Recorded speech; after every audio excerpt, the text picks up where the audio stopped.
Hello, children. It's been a while, hasn't it? About 2 months at least since we last spoke together. Yes, I'm on part 8, I think I remember, of Halloween Horror Night 16, Sweet 16's history. I was, again, that was over 2 months ago when I did part 7. So, really have to catch up. But before we go ahead, there's a few things before we start in right where I left off with the Harvest of Souls scare zone in Central Park. Well, one of the things I want to bring up first, I feel like an idiot. I made a real stupid, boneheaded mistake in that previous video. I know people have been watching it. It's had over 300 hits since I put it up in May.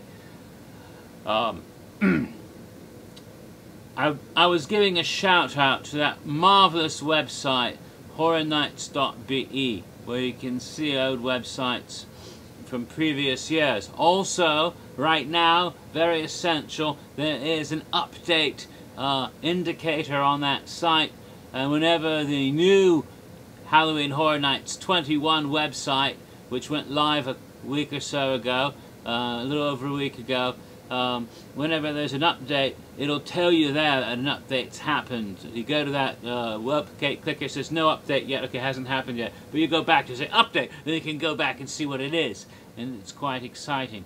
And it should, I know, your anticipation of the next update is riling up in people, because it was like just about a year ago yesterday, this is the 9th, a year ago yesterday on the 8th of July 2010 was when we first saw the lantern. When it made its first mysterious appearance on the Halloween Horror Nights 20 website. So, a new update will be due soon, probably sometime early next week, maybe on Monday the 11th, or perhaps Wednesday the 13th. 13 is always a good day for that sort of thing, you know. Never know, could happen. Bob probably knows, she hasn't told me yet. Anyway. But I made a mistake. You see, I was talking the shout out, and I gave Nick's last name wrong, and I'm embarrassed about that.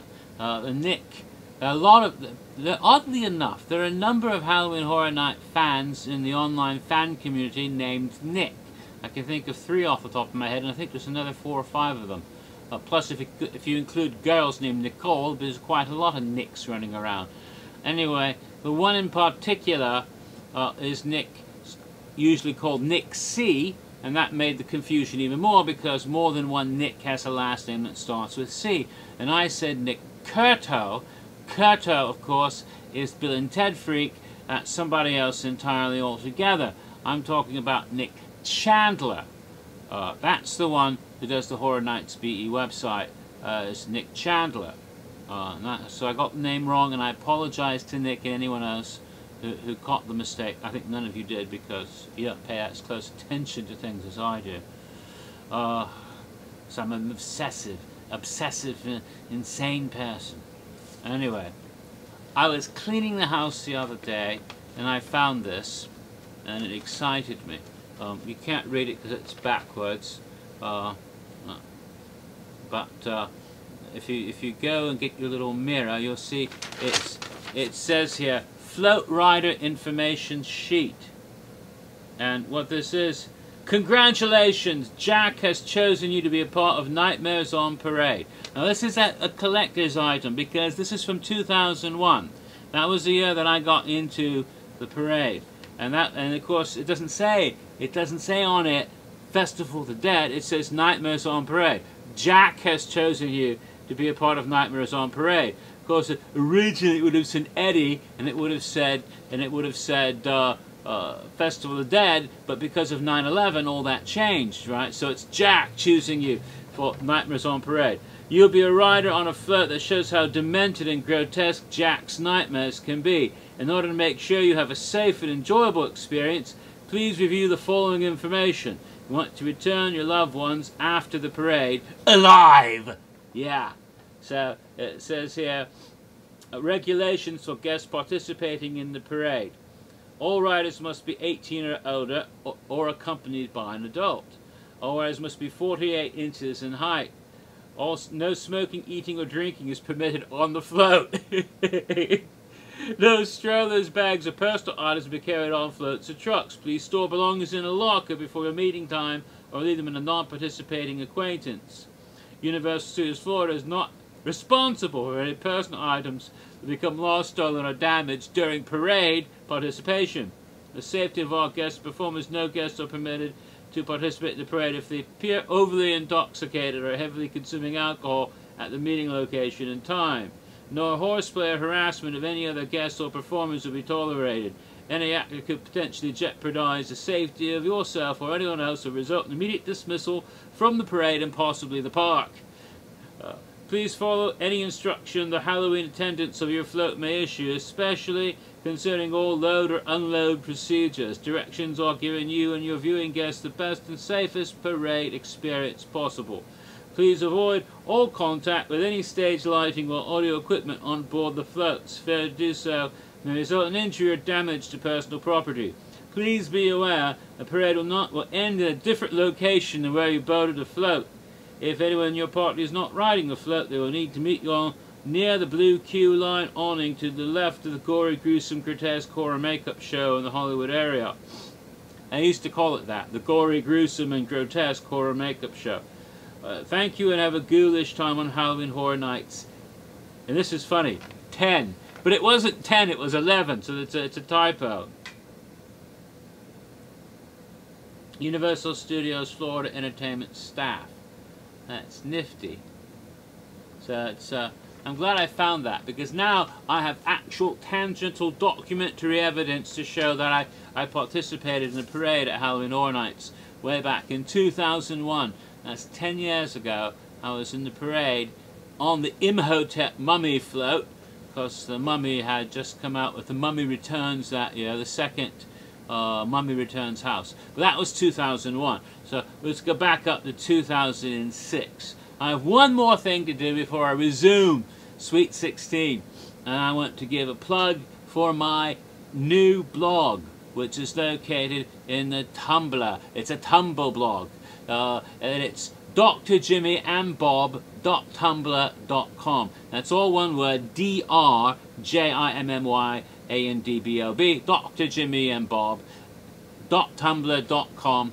And I'm actually going to put it here in the notes for the, so look down and you can see in the notes that, and you can find it, maybe it'll be a link so you can actually click it and go to my blog and see stuff.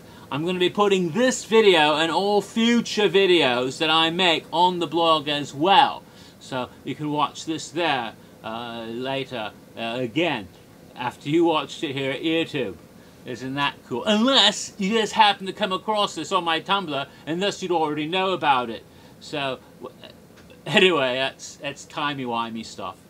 So here it is. We're going to proceed then with Sweet 16 now at 8 minutes and 30 seconds into the video, continuing with the Harvest of Souls. Well, the Harvest of Souls scare zone is located in Central Park, or rather along the path that goes along towards past the Gardens of Allah on one side and Central Park on the other side, I believe. It may have actually gone wind into the parks the way Apocalypse Island did in 2000, but I don't think so. I think it was just going down the path. And it was done up so that it had all the scarecrows and corn husks and things like that, and demented corn children types coming out with sickles to get you. And basically it was a repeat performance of the Field of Screams from 2 years earlier in 2004. And remember, the Field of Screams was set up as one of the scare zones that would take you to the sound stages, to go to the soundstage houses when you left Islands Adventure towards Universal. And that's what they did with the Field of Screams. They took that same idea, sort of Children of the Corn type of idea, only a bit more grown up and more twisted, and lots of scarecrows, you know, the whole harvest and sacrifice type of stuff going on. So reach a Stephen King, but also go even further back and read your Thomas Tryon and Harvest Home or something like that. You get a good idea what that's all about.